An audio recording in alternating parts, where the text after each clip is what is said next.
En la abadía de Westminster, bajo el silencio solemne de la piedra, descansan dos hombres que cambiaron para siempre nuestra forma de entender el mundo. Uno explicó las leyes del movimiento de los astros, el otro las de la vida sobre la tierra. Sus tumbas están una frente a la otra, Isaac Newton y Charles Darwin. No hay casualidad en ese gesto. Inglaterra quiso que el hombre que ordenó el universo compartiera eternidad con quien reveló el secreto de la diversidad. El primero mostró que todo cuerpo obedece a una fuerza invisible. El segundo, que toda especie obedece a una necesidad más profunda, adaptarse para sobrevivir.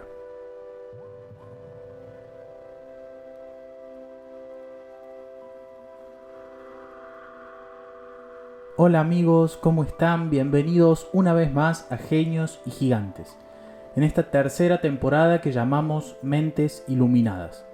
Hoy vamos a conocer la historia de aquel naturalista tranquilo, curioso, metódico, que con una pluma y un cuaderno cambió la manera en que el ser humano se mira a sí mismo y a todas las especies con las que convive. Un hombre que, en búsqueda de respuestas sobre la naturaleza, terminó enfrentando preguntas sobre la fe, el origen y el sentido de la existencia. Su nombre fue Charles Darwin, y su viaje, desde un joven estudiante de teología hasta el autor del origen de las especies, es la historia de una mente que se atrevió a mirar la vida sin prejuicios y a aceptar que la belleza del mundo también puede explicarse por el rigor de la necesidad y el ambiente hostil. Hoy vamos a recorrer su travesía desde los puertos del Beagle hasta su escritorio en Down House, desde las Islas Galápagos hasta el interior de su conciencia, pasando, cómo no, por el puntapié inicial de las bases de la biología moderna. Porque si Newton nos enseñó a entender el cielo, Darwin nos enseñó a entendernos a nosotros mismos. Empecemos juntos esta travesía. Charles Darwin nació el 12 de febrero de 1809 en Shrewsbury, un pequeño pueblo inglés rodeado de colinas suaves, jardines ordenados y ríos tranquilos. Su contexto, la Inglaterra del siglo XIX. Era una sociedad marcada por la revolución industrial, la expansión del Imperio Británico y un fuerte sentido religioso. La ciencia comenzaba a tomar vuelo, pero el mundo todavía se explicaba en gran medida a través de la fe y la tradición. Charles era el quinto de 6 hermanos en una familia acomodada, culta y unida a la tradición liberal inglesa. Su padre, Robert Darwin, era un médico prestigioso de carácter reservado pero firme.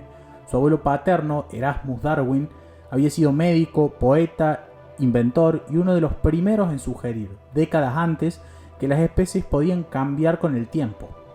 Del lado materno venía de los Wedgwood, una familia de pensadores, empresarios ilustrados y reformistas sociales.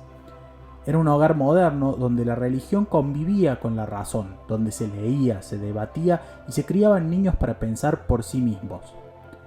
Pero, aunque creció entre estímulos intelectuales, Darwin de chico no parecía destinado a la gloria. No era un prodigio matemático ni un estudiante brillante, era curioso sí, pero con una curiosidad desordenada. Coleccionaba insectos, piedras, hojas, pasaba horas mirando la vida en los jardines y arroyos, escribía pequeñas observaciones en cuadernos.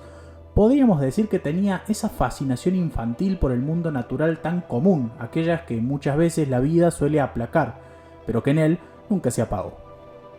Su padre, preocupado por su aparente falta de disciplina, intentó causarlo hacia la medicina, mandándolo a estudiar a Edimburgo. Pero Darwin no podía soportar ver la cirugía sin anestesia, práctica común en esa época. Abandonó la medicina y fue enviado al Christ's College de Cambridge para estudiar teología, con la intención de hacerse un sacerdote rural. Un destino tranquilo, previsible, quizás hasta algo simplón. Sin embargo, en esos claustros universitarios, entre sermones y lecturas piadosas, algo cambiaría para siempre. Allí conoció, entre otros, a un hombre que lo marcó, John Stevens Henslow, botánico, mentor y amigo, que vio en él una inteligencia distinta, la del observador, la del que ve lo que otros pasan por alto. Y allí, entre paseos por el campo, clases de geología y largas charlas científicas, comenzó a forjarse un naturalista. Se dice que tanto era el tiempo que pasaban juntos que a Darwin lo empezaron a apodar el muchacho que camina con Henslow. Hoy, sin desmeritar a Henslow, podríamos decir que era el hombre que caminaba con Darwin. Darwin aún no sabía, pero su vida tomaría un rumbo extraordinario. Pero mientras sus compañeros pensaban en parroquias y púlpitos, él empezaba a sentir que su vocación estaba menos en los libros sagrados y más en los confines de la naturaleza. Y muy pronto el mundo le abriría una puerta inesperada. El destino suele presentarse disfrazado de oportunidad, y para Darwin esa oportunidad llegó en forma de carta. En agosto de 1831, su antiguo profesor Henslow le escribió para ofrecerle algo fuera de lo común: acompañar a una expedición científica alrededor del mundo a bordo de un pequeño barco británico llamado HMS Beagle. El puesto no era oficial ni rentado. Darwin iría sin salario, como un naturalista independiente, con el único objetivo de observar, recolectar y registrar todo lo que pudiera sobre la geología, la flora y la fauna de los lugares visitados. Era una aventura arriesgada, el viaje duraría años, atravesaría mares desconocidos y lo alejaría de su familia y de todo lo que conocía. El capitán del barco, Robert Fitzroy, buscaba un joven culto, educado y de buena compañía de modales, alguien con quien conversar durante las largas travesías oceánicas. Henslow pensó de inmediato en Darwin, su mejor discípulo. Pero Fitzroy, un hombre de carácter fuerte y con visiones aristocráticas, casi lo rechaza por un motivo insólito. Creía que la forma de su nariz indicaba falta de determinación. Según las teorías fisionómicas de la época, una nariz demasiado redondeada era señal de debilidad de carácter. Por suerte, Fitzroy cambió de opinión tras conocerlo y así, gracias a la insistencia de Henslow y al apoyo del propio padre de Darwin, quien primero intentó prohibírselo y luego terminó accediendo, el joven naturalista consiguió su pasaje a bordo. Tenía 22 años cuando zarpó del puerto de Plymouth el 27 de diciembre de 1831. El viaje, que originariamente duraría 2 años, se extendería por casi 5 y lo llevaría a recorrer América del Sur, Oceanía y África, una de las aventuras científicas más trascendentes de la historia. Durante la travesía, Darwin mantuvo diarios minuciosos, anotaba todo lo que veía, desde las costas de Brasil hasta los desiertos patagónicos, exploró los Andes, observó fósiles de especies extintas en Bahía Blanca, Argentina, y registró variaciones de animales en distintas regiones. En Chile, fue testigo de un terremoto que elevó la costa varios metros. Esa experiencia lo marcó. Entendió que la Tierra estaba viva, en constante cambio, y que el tiempo geológico era infinitamente más vasto de lo que imaginaba la Biblia. Y luego llegaron las Islas Galápagos, un archipiélago volcánico en medio del Pacífico, hoy bajo control de Ecuador, donde las criaturas parecían diseñadas por la imaginación de un dios aburrido e imaginativo. Iguanas que nadaban, pinzones y picos distintos en cada isla, tortugas gigantes que podían indicar su origen solo por la forma del caparazón. Darwin tomó notas, recogió muestras, dibujó esquemas, pero en ese momento aún no tenía la respuesta, solo intuiciones. La idea de la evolución por selección natural llegaría mucho después, cuando analizara sus cuadernos con calma en Inglaterra. Cuando el Beagle regresó a casa en 1836, el muchacho que se había embarcado como un acompañante curioso volvió convertido en uno de los observadores más agudos del siglo XIX. Había visto la inmensidad del planeta y comprendido que la vida, como los continentes, como las montañas, cambia, se adapta, se transforma. El viaje del Beagle no solo cambió su vida, cambió la historia del pensamiento humano.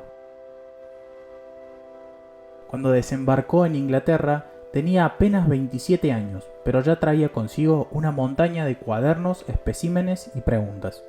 No había descubierto nada concreto todavía, pero había visto demasiado como para seguir creyendo que las especies eran inmutables.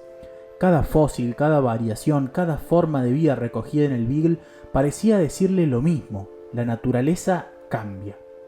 Durante los años siguientes se encerró en su casa, primero en Londres y luego en Down House, una residencia tranquila en el campo donde pasaría el resto de su vida. Esa vida de paz la compartió con su otra mitad, Emma, su esposa y prima hermana. Emma era una mujer de fe profunda, mientras que Charles comenzaba a alejarse de las certezas religiosas. Charles la amaba por su sensibilidad y su paciencia. Emma lo amaba pese a sus dudas.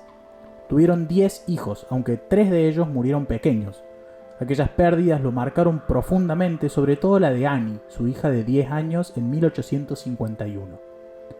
Su muerte fue una herida irreparable y también el fin definitivo de su fe religiosa. A partir de entonces, Darwin se volvió más introspectivo, más silencioso, más determinado a buscar respuestas en la naturaleza.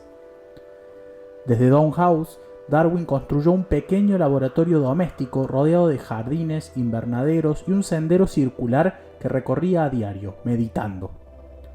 Solía trabajar rodeado de sus hijos que lo ayudaban a realizar experimentos con plantas, palomas o gusanos. Les enseñaba a observar con rigor y a dudar con respeto. La ciencia y la vida cotidiana convivían sin esfuerzo. Mientras los niños jugaban, él anotaba, calculaba, medía, clasificaba. Era un científico y un filósofo, pero también un hombre metódico hasta el extremo. Lo observaba todo, lo anotaba todo. Se dedicó durante años a estudiar criaturas minúsculas, los cirrípedos, pequeños crustáceos marinos adheridos a rocas y cascos de barcos. Esa tarea, paciente y tediosa, lejos de distraerlo, fue su entrenamiento para pensar la diversidad. Aprendió cómo las diferencias pequeñas podían marcar el destino de una especie. A la vez, comenzó a criar palomas, experimentaba con distintos cruces para observar cómo el ser humano podía modificar a los animales según su conveniencia. Aquello fue una revelación. Si el hombre podía producir nuevas variedades por selección artificial, ¿por qué no podía hacerlo en la naturaleza lentamente por selección natural? Pero esa idea tenía un precio y Darwin era consciente de lo que implicaba. En una sociedad profundamente religiosa donde el origen del mundo provenía de la creación divina, sugerir que las especies, incluido el ser humano, eran el resultado de un proceso natural y no de un acto único de Dios, era casi una blasfemia. Darwin, aunque fuese agnóstico, nunca fue un militante del ateísmo. Su conflicto era interno. No quería destruir la fe, sino entender los mecanismos del mundo. En 1838, mientras leía el ensayo del economista Thomas Malthus sobre el crecimiento de las poblaciones, tuvo un momento de claridad. Malthus decía que las poblaciones tienden a multiplicarse más rápido que los recursos disponibles, y que solo los más aptos logran sobrevivir. Darwin entendió que esa lucha por la existencia podía explicar el origen de las especies. La naturaleza selecciona, al igual que un criador, pero de forma ciega, continua y sin un propósito aparente. Había encontrado la ley que regía toda la vida, pero decidió no publicarla durante más de 20 años. Guardó silencio. Sabía que sus conclusiones serían polémicas y prefería seguir acumulando pruebas. Mientras tanto, su salud se deterioraba, padecía vómitos, palpitaciones, dolores de estómago y una ansiedad que lo acompañaría el resto de su vida. Su cuerpo parecía pagar el precio de una mente que no encontraba reposo. Sin embargo, siguió trabajando, paciente y solitario, construyendo la evidencia más sólida posible, hasta que, un día, un paquete de cartas cambiaría el rumbo de su destino. Otro naturalista llamado Alfred Russel Wallace había llegado independientemente a las mismas conclusiones sobre la selección natural. Darwin entendió que el momento había llegado, la idea que había madurado durante 2 décadas estaba a punto de salir a la luz. En el primer momento, Darwin se paralizó, lo habían adelantado.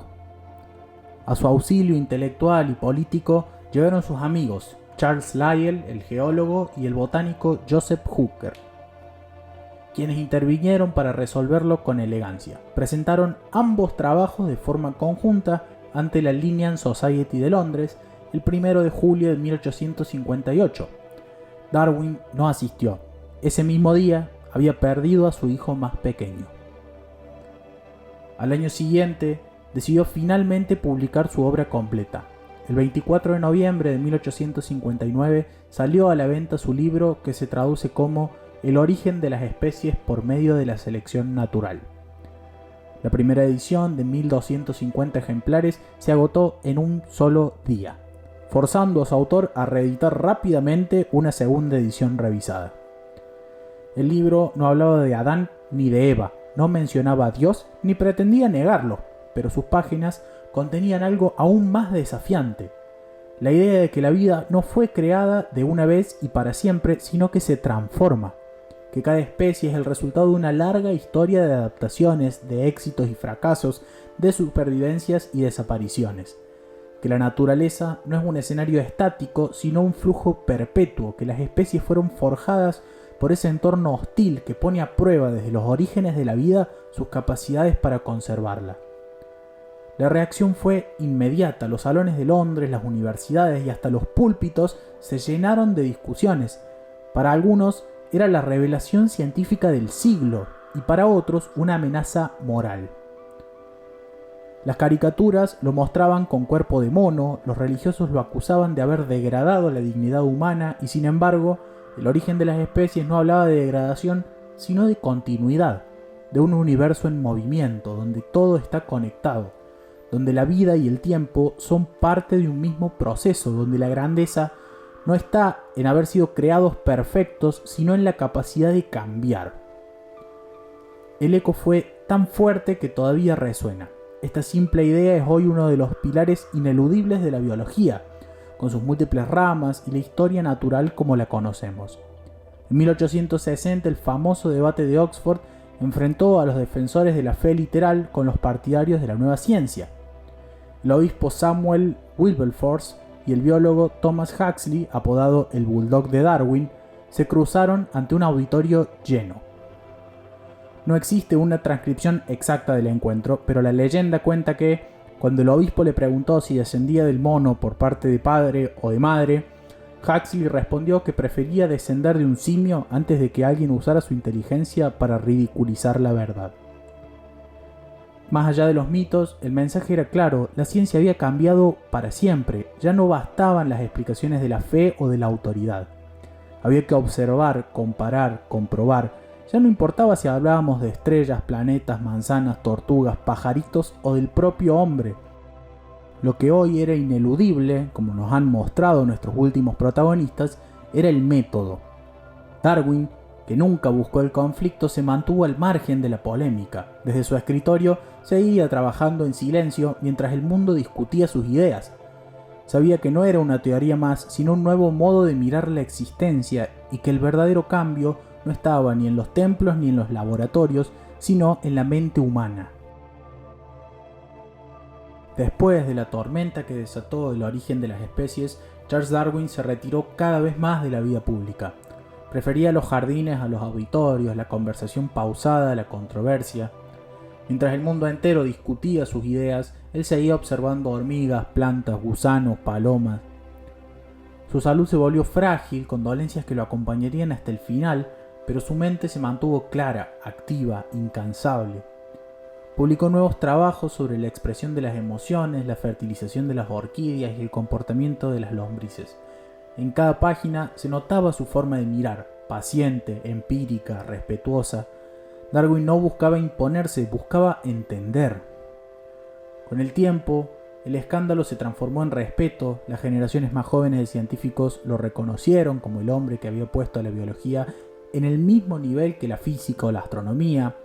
Su teoría cambió la ciencia, pero también cambió la filosofía, la religión, el arte y la manera en que el ser humano se percibe en el mundo. Porque si antes el hombre se creía el centro de la creación, Darwin nos recordó que somos parte de una historia más amplia, una rama en el árbol de la vida, un resultado del tiempo, la herencia y, ¿por qué no?, del azar. Esa idea, lejos de disminuirnos, nos hace más conscientes de la maravilla de existir. Charles Darwin murió el 19 de abril de 1882 a sus 73 años en su casa de Down House. Hasta el último día trabajó rodeado de su familia y de sus notas, con la serenidad de quien ha cumplido con su búsqueda. Su entierro fue un honor de Estado. Asistieron científicos, políticos, obreros, clérigos, marineros. Todos sabían, aún sin entender del todo su obra, que despedían a un hombre que había cambiado la historia. El naturalista tímido que se embarcó sin paga en un pequeño barco británico terminó redefiniendo la vida misma, y aunque él mismo dijo que no se consideraba un genio, el tiempo lo convirtió en uno de los más grandes, más que digno de integrar este plantel de genios y gigantes. Porque su verdadero legado no fue solo una teoría, fue una forma de mirar el mundo, una mirada que enseña que todo cambia, todo se adapta, todo evoluciona, y que en esa transformación constante, en esa lucha silenciosa y a veces cruel por sobrevivir, también está la belleza. Y así, amigos, llegamos al final de este 6º episodio de Mentes Iluminadas, conociendo ya al 26º integrante de nuestro Olimpo de genios gigantes. Hoy recorrimos la vida de Charles Darwin, aquel joven curioso que se embarcó sin ser nadie en el Beagle y regresó con una idea capaz de cambiar la historia. El observador meticuloso que transformó la naturaleza en un relato dinámico, vivo, en constante movimiento. Darwin no buscó imponer una verdad, sino descubrir un orden. Su genialidad no estuvo solo en formular una teoría, sino en ver la continuidad donde otros solo veían separación. Nos enseñó que la vida no es una línea recta, sino un árbol que se ramifica, se adapta y florece de 1000 maneras, que en cada especie, en cada gesto de supervivencia, late la historia completa de la Tierra, que la diversidad es un tesoro de un valor incalculable, tan difícil de forjar, que lo ha estado haciendo desde el origen mismo de la vida y continuará hasta el fin de nuestros tiempos. Su legado va más allá de la biología, es una invitación a mirar con humildad, a entender que no somos dueños del mundo sino una parte de él, a reconocer en la diversidad y en el cambio no una amenaza sino una forma de belleza. Darwin nos dejó una lección que sigue vigente: comprender la naturaleza es también aprender a convivir con ella, y en tiempos donde todo parece moverse demasiado rápido, su ejemplo nos recuerda el valor de la observación paciente, del pensamiento libre y de la curiosidad sin miedo. Si te gustó este episodio, te invito a seguirnos en Spotify, Apple Podcasts y Amazon Music o de donde sea que nos escuches.